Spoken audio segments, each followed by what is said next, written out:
500,000 South Africans have called the South African Depression and Anxiety Group hotline since the start of the lockdown last year. A sobering number, but one that speaks to the severe impact the pandemic has had on many people. Issues such as anxiety, worries over job losses, fear for their well-being of loved ones were just some of the reasons for the calls. The first COVID-19 death in South Africa was a trigger for many. The organization says it saw call volumes doubling overnight. Where are we now, a year later? Well, I'm joined via Skype by Cassie Chambers, Operations Director at SADAG. A very good afternoon to you, Cassie, and thank you so much for your time. So, what has been the impact of COVID-19 on SADAG helplines? So what we've seen, as you've mentioned, just a huge demand on our services from the beginning of lockdown to now a year later. We've seen that the call volumes have increased. Just before lockdown, we were getting 600 calls per day.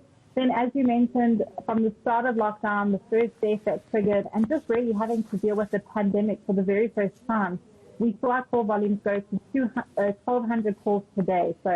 And then now, where we're sitting at the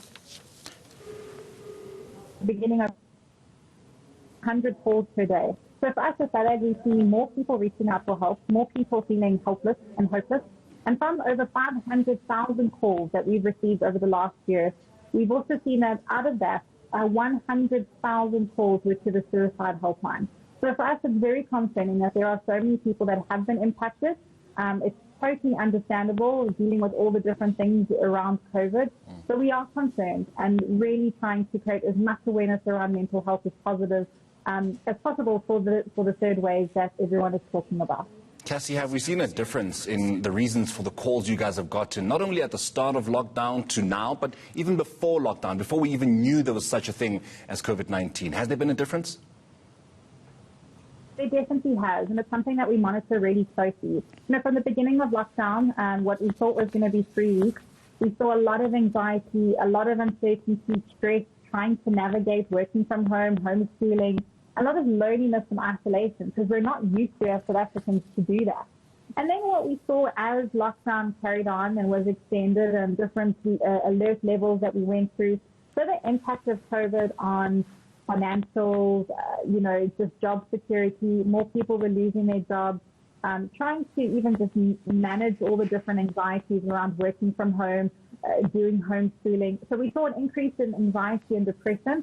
And now with 2021 and the really rocky start that we've had to the year, we've had a lot more calls around trauma and grief. Even now, we have a lot of complex trauma from people calling us and just really battling to cope. And I think now with all this talk of the third wave and a year later, there's increased anxiety. Everyone's really vigilant, waiting for that next announcement, watching the numbers really clearly.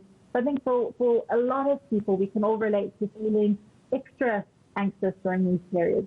Some of the challenges and restrictions of helping callers during lockdown, because obviously lockdown affects everybody and it's not discriminative according to your mental health state. So what have been some of the challenges? So for us at SADAG, from the announcement that the President made just over a year ago, we have 3 days to move our entire call center totally digital, online, for our volunteers to work remotely.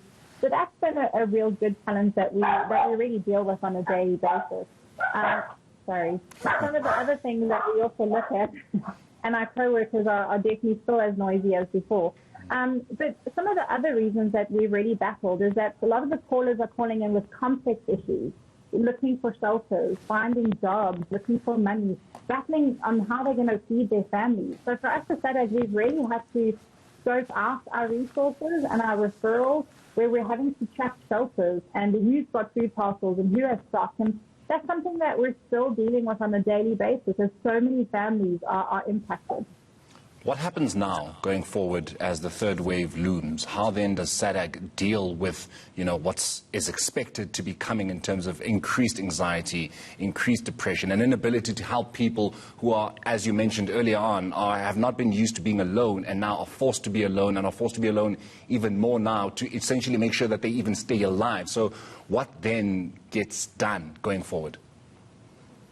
I think what we're also looking at is now being a year later, what we're also experiencing is everyone feels quite burnt out. Their emotional resources are really low. They're almost having this pandemic fatigue.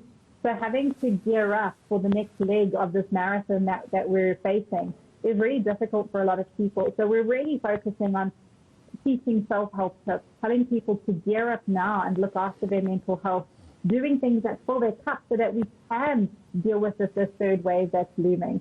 I think a lot of people are on edge. They're having to take extra measures to look after their mental health. As SADAG, what we're looking at is from the stats we received from the last year, the impact on mental health has been huge. And we really have to make sure that from a national perspective that we have a strategy, that mental health is included in all of those discussions when we're looking at how we're going to tackle the third wave and future waves as well. Mental health is now more important than ever. And we had a mental health crisis before. We've seen the impact that has happened during COVID.